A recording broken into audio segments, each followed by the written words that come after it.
থেকে বাসায় আসতে খেয়াল করলাম সময় রাস্তার পাশে দাঁড়িয়ে আছে, গাড়ির বা রিক্সার জন্য অপেক্ষা করতেছে। তাই গাড়ি নিয়ে সময়ের সামনে থামালাম। সময়ের রাগী ভাব নিয়ে তাকিয়ে আবার মুখ ঘুরিয়ে নিল। মেয়েটার ইগো দেখে অবাক হয়ে গেলাম। এভাবে দাঁড়িয়ে থাকবে, তাও আসবে না, কেমন লাগে? তাই বললাম, কে রে, উঠিস না কেন? আমি পরে যাব, তুই যা। বেশি বকবক করলে কাল রাতের। সময় আবার রাগী চোখে তাকিয়ে গাড়িতে উঠে বসলো। চুপ করে বসে রইল। আর বেশ কিছু স্টুডেন্ট আমার দিকে তাকিয়েছিল। আমি গাড়ি চালাতে লাগলাম আর সময়কে বললাম, আচ্ছা সময়া, তুই যে বিবাহিত, এটা তোর স্টুডেন্টরা জানে নাকি? কেন? না, তোকে গাড়িতে উঠতে দেখে সবাইকে তাকিয়ে থাকতে দেখলাম তো, তাই জিজ্ঞেস করলাম আর কি। ও, এর আগে কখনো এভাবে কেউ নিতে আসেনি তো, তাই হয়তো অবাক হয়েছে। তাই নাকি? না তুই নিজেকে সিঙ্গেল বলে বেড়াস সবাইকে, তাই এমনভাবে তাকিয়েছিল। সবাইকে নিজের মতো ভাবিস নাকি? তুই বেশি বুঝলে আমি সবাইকে নিজের মতো ভাবতে পারবো না কেন? সময় কিছু না বলে চুপচাপ বসে রইল। রাতে খাওয়া দাওয়া করে ছাদে চলে গেলাম। গিয়ে জান্নাতকে কল দিলাম। কল ধরে জান্নাত বলল, সরি সরি সরি, তোর বিয়েতে আসতে না পারার জন্য রে। ওকে, কি অবস্থা তোর? ভালো, তোর কি খবর? আর খবর? আচ্ছা শোন, তোর একটা হেল্প লাগবে আমার। কি হেল্প? আর সুমাইয়ার খবর কি? ভালো। এবার বল, তোর কি হেল্প লাগবে বল। তোকে প্রথম থেকে সবকিছু খুলে বলি, না হলে তুই বুঝবি না। বল। তুই তো জানিস সময় আমাকে কলেজ লাইফে ছেড়ে যাওয়ার কারণটা। হুম। ওই কথাটা ধরেই তারপর জান্নাতকে সবকিছু করলাম আমি। এবার বুঝলি এসবের মধ্যে দিয়ে যাচ্ছি আমি। বুঝলাম, কিন্তু এখানে আমি কি করতে পারি বলবি একটু? আচ্ছা তুই 2-3 দিনের জন্য আমাদের বাসায় বেড়াতে চলে আয়। দুলাভাই বিদেশে চলে গেলে কেন? কাঁটা দিয়ে কাঁটা তুলতে হবে, না হলে ওই মেয়ে সারা জীবন সন্দেহ করে যাবে। ওকে, প্ল্যানটা বল, আমি শুনি। শোন তাহলে। তারপর ওকে প্ল্যানটা বললাম। এটা করলে দেখবি পুরো সোজা হয়ে গেছে। ওকে, তোর দুলাভাই হয়তো আগামী সপ্তাহে দেশের বাইরে যাবে, তখন আমি আসবো না হয়। ওকে, ভালো থাকিস। রুমে চলে যাবো এখন, সাথে প্রচুর ঠান্ডা। তারপর ফোন কেটে দিয়ে রুমে চলে আসলাম। রুমে ঢুকে দেখি সময় রাগী চোখে আমার দিকে তাকিয়ে আছে। তাই জিজ্ঞাসা করলাম, এভাবে তাকিয়েছিস কেন? কোথায় ছিলি এতক্ষণ? ছাদে। কেন? এত রাতে সাদে গিয়েছিলি কেন? বিবাহিত সিঙ্গেলদের কষ্ট তুই কি করে বুঝবি? বিবাহিতা সিঙ্গেলটার মানে কি শুনি? বিয়ের পরে সিঙ্গেল থাকাটাকে বিবাহিত সিঙ্গেল বলে। তাহলে আমি কার বউ? আমার কেন? যার বউ থাকে সে সিঙ্গেল হয় কি করে, বলবি একটু? থাক, তোকে বুঝি আর কোনো লাভ নেই। ঘুমা এখন, কাল অনেক কাজ আছে আমার। ওইসব লুচ্ছা। মনে মনে বললাম, যাক, কালকের ডোজটা কাজই দিয়েছে সময়ের ভিতরে। তাই সময়কে বললাম, কিছু বলার আগে একটু ভেবে নিস, না হলে কি হবে সেটা তুই জানিসই। সময় আর কিছু না বলে রাগ দেখিয়ে শুয়ে গেল। আমি ফ্রেশ হয়ে শুয়ে পড়লাম। হঠাৎ সময় আমার পেটে 2টা ঘুষি মেরে আবার মুখ ঘুরে শুয়ে পড়লো। তাই আমি জিজ্ঞেস করলাম, কিরে মারলি কেন? তুই অনেক খারাপ তাই। মানে এখন আবার কি করলাম? সুমার কিছু না বলে শুয়ে রইল। বুঝতে বাকি রইল না যে মারগুলো দিয়েছে। কথা শুনতে পারিনি, তাই মনে মনে হাসতে হাসতে ঘুমিয়ে গেলাম। সকালে সুমায়ের ডাকে ঘুম ভাঙলো। তাই উঠে ফ্রেশ হয়ে অফিসে চলে গেলাম। বিকেল আসার সময় সুমায়ের আর্ট কলেজ থেকে ওকে নিয়ে আসলাম। এভাবে সপ্তাহ কেটে গেল। একদিন অফিসে কাজ করতেছিলাম, তখনই জান্নাত কল দিল। তাই রিসিভ করলাম। কিরে শয়তান, কি করিস? মানুষের কয়টা হাড্ডি খেয়েছি তার হিসাব নিকাশ করতেছি আর কি। ভালো হবি না তুই। না শোনা। কিরে, আমি তোর সোনা কবে হলাম? যেদিন থেকে তোকে বউ করে না স্বপ্ন দেখছি। ও আচ্ছা, সুমাইয়ার কি খবর? আগের মতো। আচ্ছা শোন, কাল তোর দুলাভাই দেশের বাইরে চলে যাবে 5-6 দিনের জন্য, তাই কাল এসে আমাকে নিয়ে যাবি বিকালে, বুঝলি? আচ্ছা। রাতে বাসায় গিয়ে সময়কে দেখে হালকা মুচকে হাসি দিলাম। আর মনে মনে ভাবলাম যে রাখ পেতনি, তোকে কয়েকদিন ঠিক করেই ছাড়বো। সুমায়া কেমন যেন সন্দেহ চোখে তাকায়, তারপর আবার কি যেন ভেবে চলে যায়। হয়তো আমার হাসির কারণটা খুঁজতেছে। পরের দিন বিকেলে অফিস শেষ করে আসার সময় জান্নাতের বাসায় গিয়ে জান্নাত আর তার ছোট্ট ছেলেটাকে নিয়ে আসি। বাসায় এসে কলিং বেল চাপতে সময় এসে দরজা খুলে দেয়।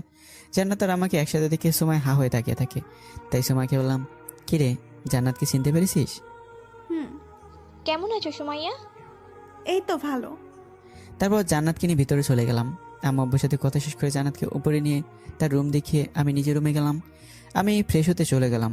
ফ্রেশ হয়ে এসে বসে কিছুক্ষণ পরে সময় কোত্থেকে যেন এসে রুমে ঢুকলো। দরজা লাগিয়ে দিয়ে এসে আমাকে বলল, জান্নাত এখানে কি করতে এসেছে?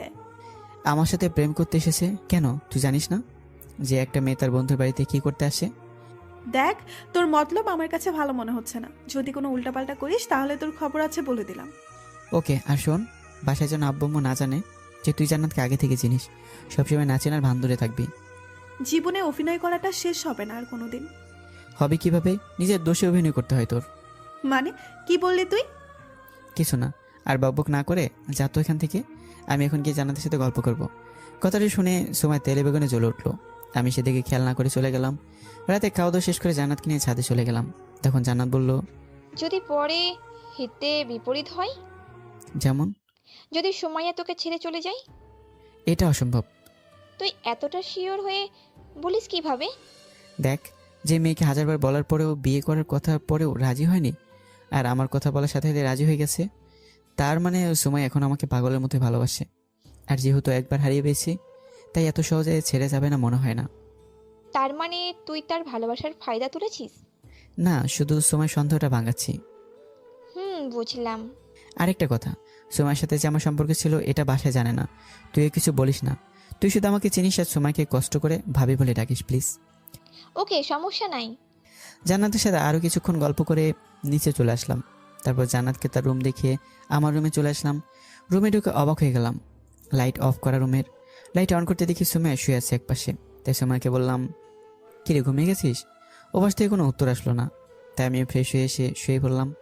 সকালে জান্নাতের কল দেওয়াতে ঘুম ভাঙলো। উঠে দেখি সুমাইয়া এখনো ঘুমাচ্ছে। তাই আর দেরি না করে ফ্রেশ হয়ে নিচেকে দেখে জান্নাত বসে আছে। আম্মুকে কফি দিতে বলে দুজনে বসে গল্প করতে লাগলাম। কিছুক্ষণ পর সময় আসলো। ঘুম থেকে উঠে আমাদের একসাথে দেখে মুখটা কালো করে চলে গেল রান্নাঘরে। আমি আর জান্নাত তার এই মুখটা দেখে হাসতে হাসতে শেষ। তারপর নাস্তা শেষ করে অফিসে চলে গেলাম। বিকেলে অফিস শেষ করে এসে দেখি সুমাই রুমে বসে আছে। আমি কোনো কথা না বলে ফ্রেশ হতে চলে গেলাম। ফ্রেশ হয়ে এসে রেডি হতে লাগলাম। আয়নার সামনে দাঁড়িয়ে তখন সময় পিছনে এসে দাঁড়ায়। তাই সময়ের দিকে ঘুরে জিজ্ঞেস করলাম, কিরে কি হয়েছে? সময় কোনো কথা না বলে পিছন থেকে ছুরি বের করে আমার গলায় ঠেকায়। আমি অনেকটা অবাক হয়ে গেলাম। তখনই সময় বলল, অন্য মেয়েকে নিয়ে এত লুতুর পুতুর কিসের? হ্যাঁ, কোথায় কি করলাম? আর তুই এটা নামা, না হলে লেগে যাবে গলায়। না, আগে তুই বল, ওই মেয়ের সাথে এত কিসের বকবক তোর? কেন? তুই না ভাবিস না যে জান্নাত আমার পুরনো প্রেমিকা? তাহলে পুরনো প্রেমিকের সাথে কত কথাই থাকতে পারে। সময় কিছু না বলে ভাবতে লাগলো কি যেন। তখন আমি বললাম, সর, জান্নাত বসে আছে আমার জন্য, তোর সাথে পরে কথা বলবো। তুই আবার যাবি ওই মেয়েটার কাছে? তো তোর কাছে বসে থেকে কি করব? সর, জান্নাতের সাথে প্রেম করে গিয়ে বলেই সুমাকে পাশ কাটিয়ে চলে গেলাম। সুমায় হাঁ হয়ে তাকিয়ে রইল। বুঝলাম কথাটা ভালোই কাজে দিয়েছে। রাতে খাওয়া দাওয়া করে জান্নাতের সাথে অনেকক্ষণ গল্প করে রুমে এসে দেখি সুমায়া জেগে বসে আছে। তাই বললাম, কি রে, ঘুমাসনি এখনো? না, কেন, তোর কোনো সমস্যা? না, তাতে আমার কি সমস্যা থাকবে? বলে ওয়াশরুমে ফ্রেশ হতে চলে গেলাম। আর ভাবতে লাগলাম, সুমায়াকে আমি জেনে বুঝে অবহেলা করতেছি, যেন সে বুঝতে পারে যে ওর সন্দেহটা মিথ্যে ছিল। ওয়াশরুম থেকে বেরিয়ে এসে দেখি সুমায়া কি নিয়ে যেন চিন্তা করতেছে। তাই বললাম, কিরে, কি নিয়ে এত চিন্তা করতেছিস? সুমায়া চিন্তার জগৎ থেকে বেরিয়ে আসলো আমার কথা শুনে। তারপর বলল, ভাবতেছি চাঁদে যাব। ভাবনা নিয়ে ঘুমা, বলে আমি শুয়ে গেলাম। সুমায়া শুয়ে পড়লো। সকালে আবার সে জান্নাতের ফোনে ঘুম ভাঙলো। উঠে ফ্রেশ হয়ে নিচে গিয়ে দেখি জান্নাত বসে আছে। আমাকে দেখে জান্নাত বলল, হুসাইন, রাতে তোর দুলাভাই ফোন দিয়ে বলেছে সে নাকি পরশু ফিরে আসবে। তো তুই কি কালকে ফিরে যাবি নাকি? কাল বিকালে চলে যাব। ওকে, তাহলে রাতের ডোজটা দিয়ে দেবো সুমায়াকে। ওকে। সময় কিছুক্ষণ পর ঘুম থেকে নিচে আসলো। আমাদের আবার একসাথে দেখে কিছুক্ষণ তাকে থেকে রান্না করে চলে গেল।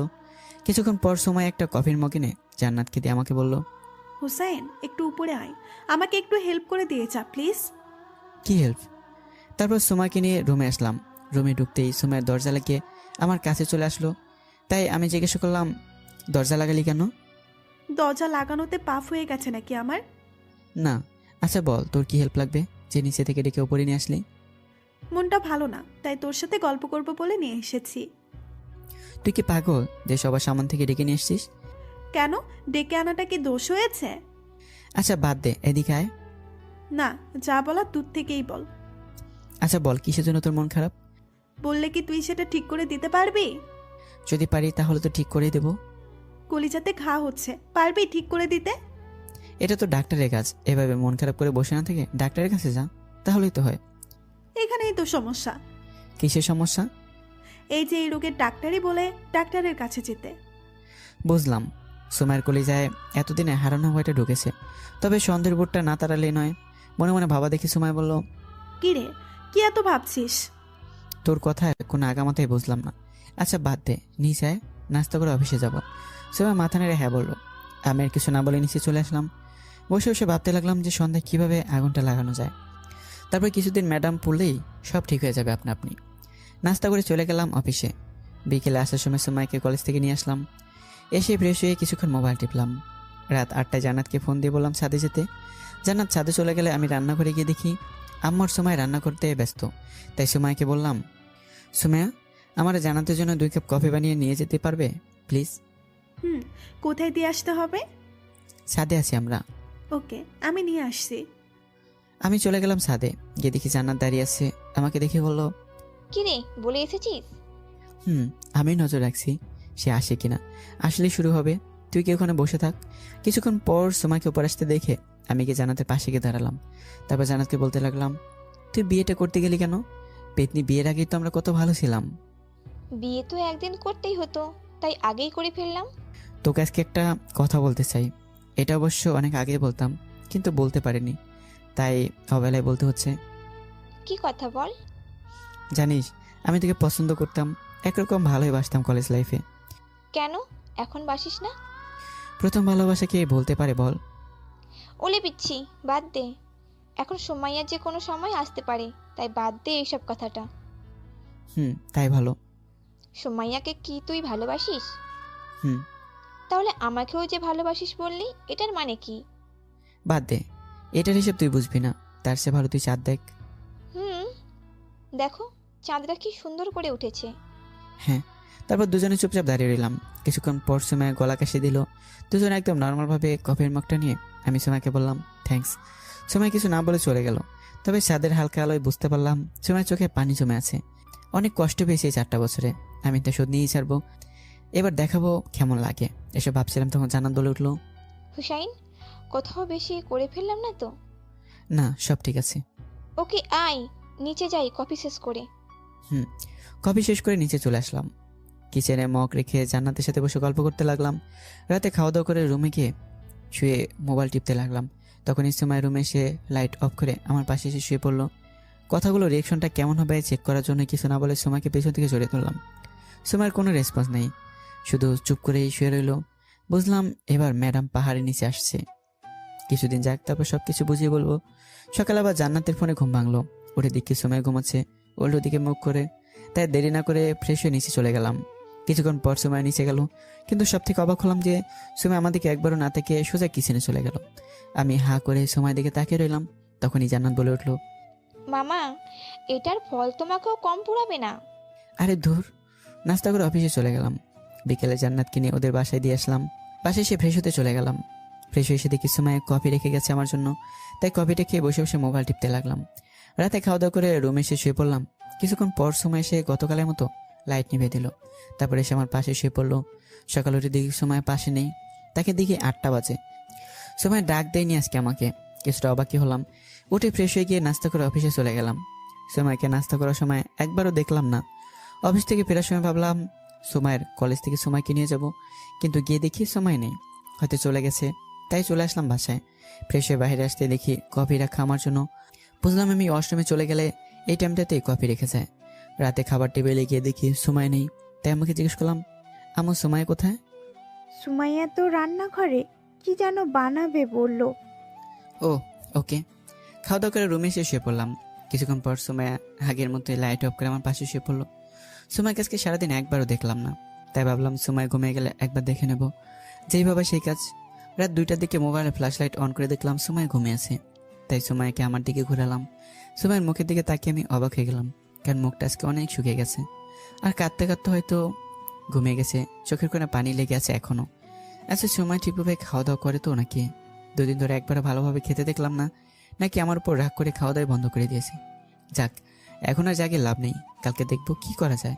এমনিতেই হাড্ডির মতো চিকন, তার উপর আবার না খেয়ে হয়তো আছে। এভাবে আর কিছুদিন গেলে এই মেয়েকে তো বাতাসে উড়িয়ে নিয়ে যাবে। এসব ভাবতে ভাবতে কখন যে ঘুমিয়ে গেলাম তা নিজেও জানি না। সকালে ঘড়ির অ্যালার্মে ঘুম ভাঙলো। তাকে দেখি 7টা বাজে, তাই উঠে ফ্রেশ হতে চলে গেলাম। তবে এটা বুঝতে পারলাম সময় ডাকার বদলে ঘড়িতে অ্যালার্ম দিয়ে চলে গেছে। মেয়েটা আসলেই পাগল। তবে আমাকে কিছু সন্দেহ করে 4 বছর ভুগিয়েছে, তার সাজা আরও কিছুদিন ভোগ করুক ম্যাডাম, না হলে ঠিক হবে না। বুঝেছেন পাঠকগণ? এভাবে 2 দিন কেটে গেল। বিকেলে অফিস করতেছিলাম, তখনই আব্বুর কল আসলো। রিসিভ করতে আব্বু বলল, হুসাইন, তুই এখনই বাসায় আয় একটু। কেন, কি হয়েছে? আগে আয় তুই, তারপর বলতেছি। ওকে, আমি আসতেছি। তারপর অফিস থেকে বেরিয়ে সোজা বাসায় চলে আসলাম।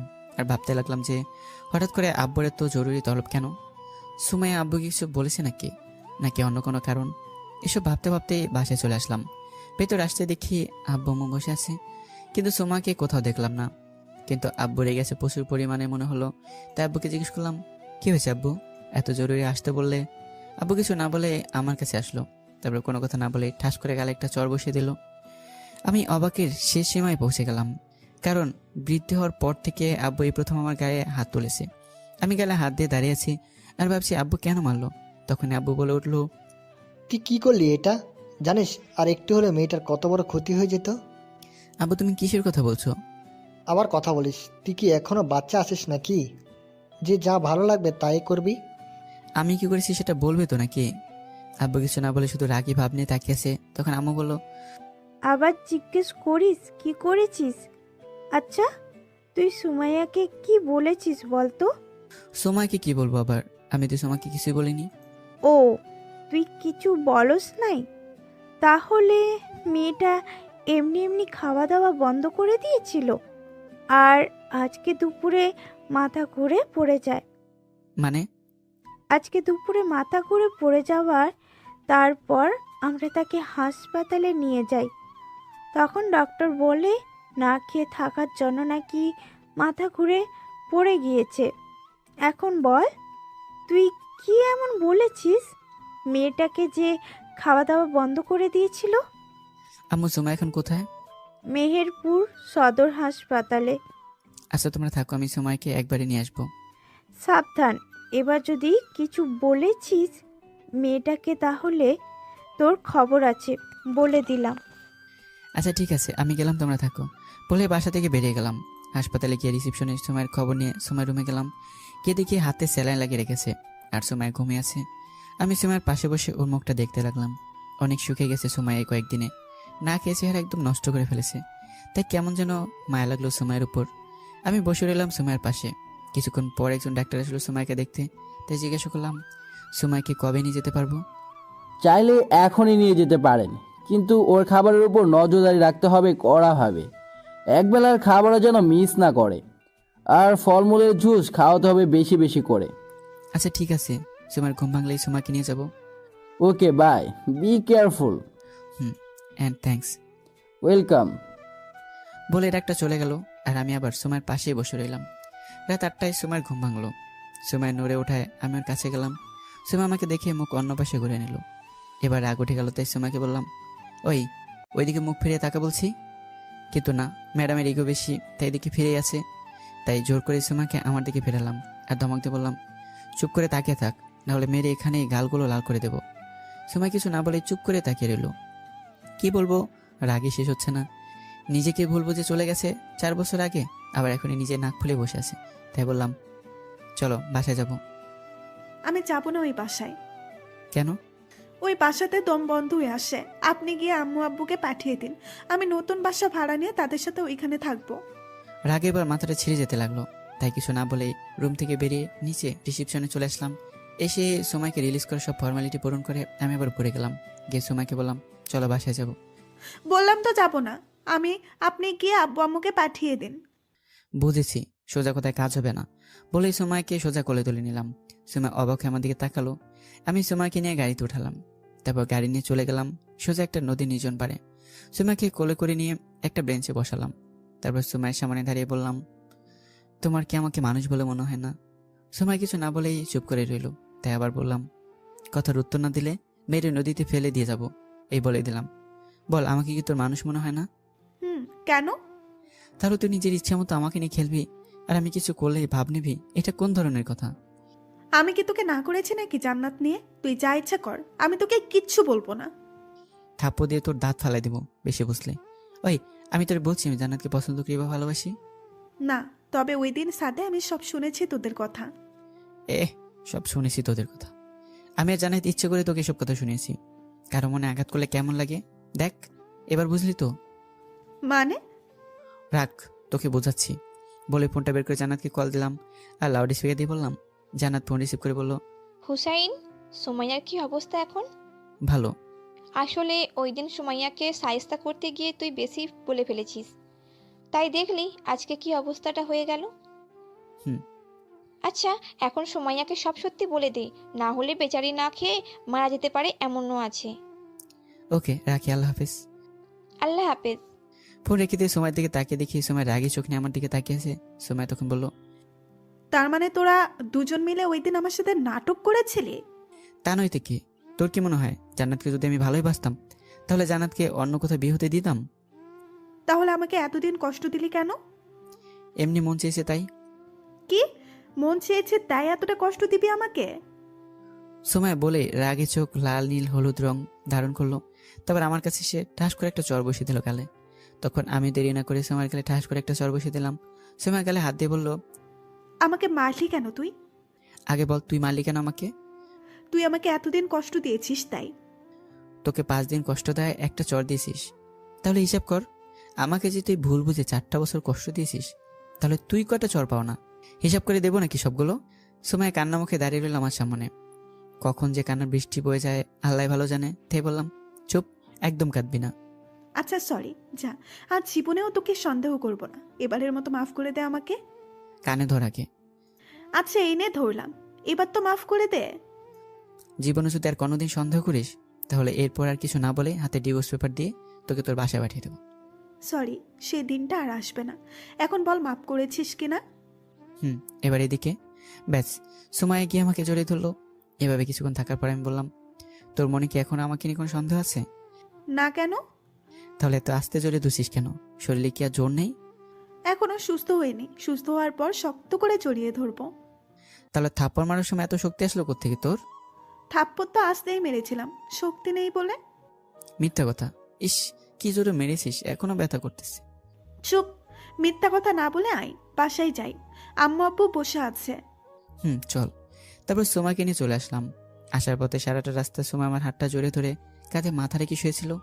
বাসায় ঢুকতে দেখি আব্বু আম্মু সোমাকে নিয়ে ব্যস্ত হয়ে গেল আর আমার দিকে দুজনে রাগি চোখে তাকালো। আমি কিছু না বলে রুমে গিয়ে ফ্রেশ হয়ে নিলাম। ওয়াশরুম থেকে বাইরে আসতে দেখি সোমায় দাঁড়িয়ে আছে, তাই বললাম, ফ্রেশ হয়ে আয়, খেতে যেতে হবে। হুম। বলেই সোমায় খেতে চলে গেল। তারপর নিচে গিয়ে খাওয়া দাওয়া করে উপরে চলে আসলাম। রাতে এসে আমি শুয়ে রইলাম।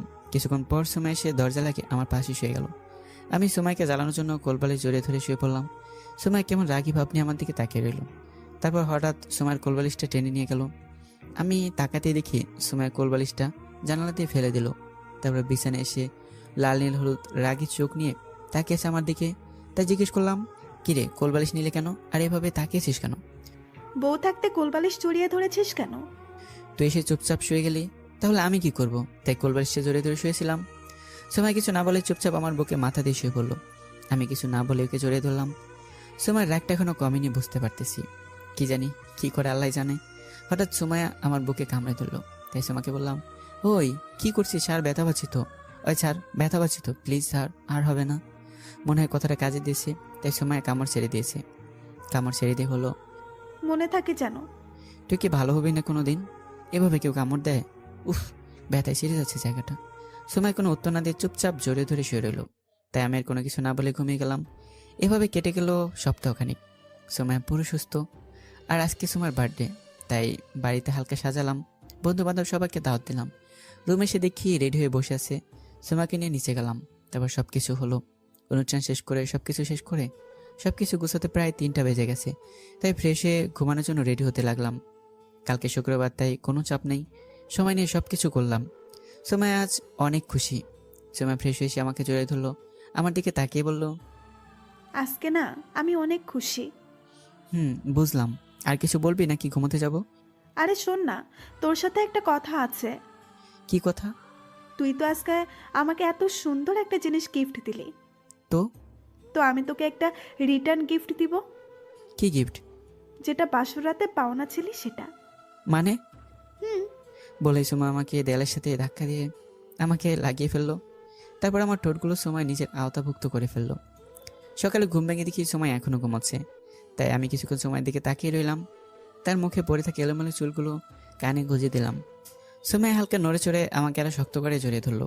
আমি তাকিয়ে রইলাম এক নজরে তার সেই মায়াবী মুখের দেখে। কিছুক্ষণ এভাবে তাকিয়ে থেকে নিজেকে বাস্তবে ফিরে আনলাম। ঘড়ির দিকে তাকিয়ে দেখি 8টা বাজে। তাই ভাবলাম এত তাড়াতাড়ি ঘুম ভেঙে গেল। সুমাইকে হালকা করে ডাক দিতে সুমাই বলল, ঘুমাতে দে। বলে আমার উপরে উঠে শুয়ে গেল। আমি আর কি বলবো, তাকিয়ে রইলাম সুমাইয়ের দিকে আর ভাবতে লাগলাম, যাক, মেয়েটাকে বোঝাতে পেরেছি। পাগলিটা আসলে আমাকে অনেক ভালোবাসে। এসব ভাবতেছিলাম, তখনই সুমাইয়া চোখ খুললো। তাই সুমাইকে বললাম, আচ্ছা সুমাইয়া, তোকে একটা কথা জিজ্ঞাসা করি। বল। তুই আমাকে এত সন্দেহ করিস কেন? দেখ, তোকে অন্য মেয়ের সাথে দেখলে আমার অনেক খারাপ লাগে, তার উপরে ভয় লাগে যদি ওই মেয়েটা তোকে আমার থেকে ছিনিয়ে নিয়ে যায়। তাই তোকে আগলে রাখতে চাই, তাই সন্দেহ হয় এত। শোন, আমাকে তোর কাছ থেকে কেউ ছিনিয়ে নিয়ে যেতে পারবে না, তাই ভয় পাস না, ওকে? বলেই সুমা আমার বুকে মাথা দিয়ে শুয়ে পড়লো। আমি সুমাকে জোরে ধরে ভাবতে লাগলাম, পাগলিটা আমাকে নিয়ে এত চিন্তা করে, আমাকে হারানোর ভয় নিয়েও থাকে দেখি। পাগলি কোথাকার। এসব ভাবতে ভাবতে কখন যাবার ঘুমিয়ে গেলাম তা বলতে পারবো না। এমন পাগলি সবার লাইফে থাকলে প্যারা দেবে, এটা ঠিক, তবে আপনার লাইফে ভালোবাসা কোনো কমতি হবে না। ময়লা শার্টের সাথে ধবধবে পরিষ্কার সাদা লুঙ্গিতে লোকটাকে বেমানান লাগছে। চুলগুলো এবং দাড়িও উস্কো খুস্কো। রিমা তার পাশে দাঁড়িয়ে থাকা লোকটার দিকে আর চোখে তাকালো। নাকটা সামান্য কুঁচকে আছে তার। কেমন একটা বিশ্রী গন্ধ আসছে লোকটার শরীর থেকে। সে দাঁড়িয়েছিল লেগুনা স্টেশনে, একটা লেগুনা গাড়ির অপেক্ষায় বাড়ি ফেরার জন্য। হঠাৎ কোত্থেকে লোকটা এসে তার একদম গা ঘেঁষে পাশে দাঁড়ালো। আচমকা লোকটা তার বাম হাতটা 2 হাত দিয়ে চেপে ধরতেই রিমি প্রায় শিউরে ওঠে আতঙ্ক ভরা দৃষ্টিতে লোকটার দিকে তাকালো। লোকটা মুখে সরল অদ্ভুত মিষ্টি একটা হাসি লেগে রয়েছে। রিমি চিৎকার করতে গিয়েও থেমে গেল। লোকটা কি তার পরিচিত বা কোনো অর্থ সাহায্য চায়? সেই লোকটাকে কিছু জিজ্ঞেস করতে যাবে। লোকটার 2 হাত এবার আরও শক্ত হয়ে চেপে ধরল তার হাত। হঠাৎ তার মনে হলো তার শরীরে যেন জোরে কিছু একটার ধাক্কা এসে লাগলো পিছন থেকে। রিমির চোখ দুটো বড় হয়ে গেল আতঙ্কে। এরপরই চারপাশের সব কিছু তার কাছে আধার হয়ে এলো। অন্ধকারের জগতে ডুবে গেল সে। যখন চোখ খুলল তখন দেখল লেগুনা স্টেশনের সেখানেই দাঁড়িয়ে আছে সে, কিন্তু সেই লোকটা আশেপাশে কোথাও নেই। সে দ্রুত হাতের ঘড়িটা দেখল। ঘড়িতেই বিকেল 5:20 বাজে। ঘড়ির সময়ে কোনো পার্থক্য নেই, কিন্তু কেন যেন তার মনে হচ্ছে লোকটা তার হাত ধরার পর কয়েক ঘন্টা সময় কেটে গিয়েছে। এই কয়েক ঘন্টা সে অন্ধকারে ডুবেছিল। খুবই অদ্ভুত। লেগুনা চলে আসায় সে দ্রুত ওটায় উঠে পড়ল আর নিজেকে কিছুটা সামলে নিয়েছে। এর মধ্যে 5:50 সে লেগুনা থেকে নামল এবং একটা রিকশায় উঠে বসল। 20 মিনিট পরেই সে তার বাড়ির সামনে পৌঁছে যাবে। সপ্তাহে 5 দিন এটাই তার রোজকার বিকেলের রুটিন। ঘড়িতে 6টা বাজে। রিকশাওয়ালা মাঝপথে রিকশাটা থামিয়ে রিমিকে বলল সে 1 মিনিটের জন্য সামনের পানের দোকানটায় যাবে আর আসবে। রিমি মাথা জাগিয়ে সায় দিল। লোকটা পানের দোকানে গিয়েছে 2 মিনিট হবে। এমন সময় একটা চিৎকার শুনল সে। রাস্তার পাশে চিৎকার করা লোকগুলোর দিকে তাকাতেই তার সমস্ত বুক কম্পিত হয়ে উঠল। লোকগুলো তার দিকে তাকিয়ে চেঁচাচ্ছে, কিছু একটা বলছে তাকে, কিন্তু সম্মিলিত চেঁচানোর মিশ্র শব্দে কিছুই সে বুঝতে পারল না। তার মাথা জট পাকিয়ে যেতে লাগল। লোকগুলোর চোখে মুখে আতঙ্ক কিছু না বুঝেও তার ভেতর স্থানান্তরিত হয়ে গেল। তার নিজের সমস্ত ইন্দ্রিয় তাদের নিয়ন্ত্রণ হারিয়ে যেন একটাই বার্তা দিল তাকে, ভয়ঙ্কর কিছু একটা ঘটবে তোমার সাথে। এটাকে আটকানোর সময় পার হয়ে গিয়েছে। তীব্র একটা ধাক্কা খেল রিকশাটা। পিছন থেকে আসা নিয়ন্ত্রণ হারিয়ে যাওয়া প্রাইভেট কারটির ধাক্কায় প্রথমে রিকশা থেকে নিচে পড়ে রাস্তার সাথে প্রচণ্ড ধাক্কা খেল তার শরীর। পর মুহূর্তেই নিয়ন্ত্রণহীন গাড়িটি 2টি চাকা তার পিঠের উপর দিয়ে উঠিয়ে দিয়ে চলে গেল আরও সামনে। থেতলে গেল তার শরীর মুচড়ে যাওয়া আর শরীরের হাড় ভাঙার প্রচণ্ড ভয়ানক ব্যথা আর অনুভূতি তাকে এক মুহূর্তে করে তুলল অনুভূতিহীন। সমস্ত কিছুর ঊর্ধ্বে সে মৃত্যুকে অনুভব করল তার খুব কাছে। মাথার পিছন দিক থেকে ওটা ফিস ফিস করছে। চোখের চারপাশে আধার নেমে এলো তার। হঠাৎ খালি হয়ে যাওয়া ফুসফুস যেন ভরে গেল অদ্ভুত কোনো এক উপায়ে। শরীরে প্রচণ্ড ঝাঁকুনি অনুভব করল সে আবার। এখনও সব অনুভূতি শেষ হয়ে যায়নি। তবে তখন চোখ খুলল সে। অবাক হয়ে দেখল দাঁড়িয়ে আছে সে লেগুনা স্টেশনে। তার বাম হাত চেপে ধরে আছে সেই সাদা লুঙ্গি আর ময়লা শার্ট পরা লোকটা। তার মুখে সেই হাসি। এতক্ষণ তাহলে কি ঘটল তার সাথে? সবটাই কি? লোকটা এবার তার হাত ছেড়ে দিয়ে উল্টো ঘুরে হাঁটতে হাঁটতে ঢুকে গেল একটা গলিতে। হতভম্ব হয়ে দাঁড়িয়ে আছে রিমি। ঘড়িতে এখনও বাজে 5:20। একই সময়, অথচ তার মনে হচ্ছে কত ঘন্টা কেটে গিয়েছে। তখনই তার সামনে এসে থামল একটা লেগুনা। রিমি ধীর গতিতে হেঁটে ওটায় উঠে বসল। তার মাথা ঝিমঝিম করছে। লোকটা তাকে কি দেখিয়েছে এটা? 5:50 লেগুনা গন্তব্যে এসে থামল। রিমি নেমে গেল। এবার রিকশায় উঠতে হবে তাকে। তার মাথাটা চক্কর দিচ্ছে যেন মাথার ভেতর। কিছুটা এগোতেই দেখল রাস্তার মোড়ে একটি মাত্র রিকশা দাঁড়িয়ে রয়েছে। রিকশাটা কিংবা রিকশাওয়ালার মালিককে অপরিচিত লাগলো না তার কাছে। অথচ বাস্তবে সে জানে জীবনেই প্রথম লোকটাকে দেখল। রিকশাটা তার দিকে এগিয়ে আসতেই ভয়ে তার কলিজা শুকিয়ে এলো। এই তো সেই রিকশা। সে উল্টো হেঁটে পেছোতে লাগলো। ভয়ে তার চোখ ফেটে মনি বেরিয়ে আসবে বুঝি। পেছোতে পেছোতে একটা ইটের সঙ্গে ধাক্কা খেয়ে ফুটপাতে বসে পড়ল। আর ওঠার শক্তি পেল না। সে অনুভব করল তার মস্তিষ্ক আর কাজ করতে চাইছে না। যতক্ষণ না আর কোনো যাত্রী পেয়ে রিকশাটা খালি চলে গেল, ততক্ষণ এক দৃষ্টিতে সেদিকেই তাকিয়ে রইল সে। এরপর মাটির দিকে তাকিয়ে ঝিম মেরে সেখানেই বসে রইল সে। কতক্ষণ সময় বয়ে গেল জানে না সে। শরীরে কারো স্পর্শে তার ধ্যান ভাঙল। তার বাবা ফুপিয়ে উঠে তাকে জড়িয়ে ধরল। ঘড়ির কাঁটায় রাত 10টা। রিমি নিজেকে আবিষ্কার করল সেই ফুটপাতেই। এতটা সময় বয়ে গিয়েছে। বাড়ির লোকজন কতবার তাকে কল করেছে সে টেরই পায়নি। বাবা তাকে ধরে দাঁড় করালেন। সে বাবার উদ্বেগের প্রশ্নের কোনো উত্তর দিতে পারল না। হঠাৎ সে দেখল একটা পুলিশের গাড়ি রাস্তার ভেতর দিক থেকে এদিকেই এগিয়ে আসছে বড় রাস্তার দিকে। ওটার পিছনে একটা মিনি ট্রাক তুবড়ে যাওয়া একটি প্রাইভেট কার নিয়ে এগিয়ে আসছে। সে বিষময় নিয়ে তাকিয়ে রইল সেদিকে। বাস্তবে কিছুই জানে না সে, কিন্তু এই গাড়ির এই অবস্থা কি করে হলো তা সে স্পষ্ট যেন দেখতে পাচ্ছে চোখের সামনে। আচ্ছা, আজ তার সাথে আসলে কি ঘটল? আজ কি তার মৃত্যু তার জন্য অপেক্ষা করছিল? তার অনুপস্থিতিতে তার জায়গায় এই প্রাইভেট কারটি অন্য কোনো মানুষের জীবন কি নিয়েছে, নাকি খালি রিকশাটাই শুধু ওটার আঘাত সহ্য করেছে, বা পুরো বিষয়টাই তার সাথে কিংবা এই রিকশাটির আর কোনো সম্পর্কই নেই? আর সেই লোকটা? গল্পের শেষে একটা কথা বলতেই হচ্ছে, গল্পটা পুরোপুরি কাল্পনিক। আর গল্পটা কেমন লেগেছে তা আমি জানি না। এটা আমার চ্যানেলের জন্য পড়া প্রথম গল্প ছিল। আর এখন থেকে আপনারা যে গল্পগুলো আমার কাছ থেকে শুনবেন সেটা আমার ভয়েসেরই হবে, এটা সিঙ্গেল ভয়েসের হবে। আর এটা হচ্ছে আমার নতুন ইউটিউব চ্যানেল। যারা আমাকে চেনেন তাদেরকে তো আর নতুন করে পরিচয় দিতে হবে না, আমি ভয়েস অফ আফ্রিদি। আর চ্যানেল নাম দেখেও চিনতে পারবেন। সো যারা পুরনো সাবস্ক্রাইবার ছিলেন তাদেরকে আবারও ধন্যবাদ জানাচ্ছি আমার এই চ্যানেলে আসার জন্য। আর যারা নতুন আছেন তাদেরকে বলবো যে প্লিজ সাবস্ক্রাইব করে রাখবেন আমার চ্যানেলটিকে। ধন্যবাদ সবাইকে পুরো গল্পটা শোনার জন্য। আর হ্যাঁ, গল্পের লেখক মাসুদ রানা, আর গল্পের নাম হচ্ছে ব্যাখ্যাহীন। যদি এটা প্রথমে বলার ছিল, বাট সব কিছু গুছিয়ে কাজটা করতে একটু সময় লাগতো আমার, এই জন্য আর কি করতে পারিনি। ইনশাল্লাহ নেক্সট টাইম থেকে আরও ভালো ভালো গল্প নিয়ে আসবো। ততক্ষণ পর্যন্ত অপেক্ষা করুন আমার জন্য। আর ইনশাল্লাহ প্রতিদিন একটি করে ভিডিও আপলোড হবে আমার এই চ্যানেলটিতে। সো প্লিজ সাবস্ক্রাইব করে পাশে থাকুন এবং বেল আইকনটি প্রেস করে রাখুন, যাতে সবসময় নোটিফিকেশনগুলো আপনাদের কাছে সবসময় ফার্স্ট চলে যায়।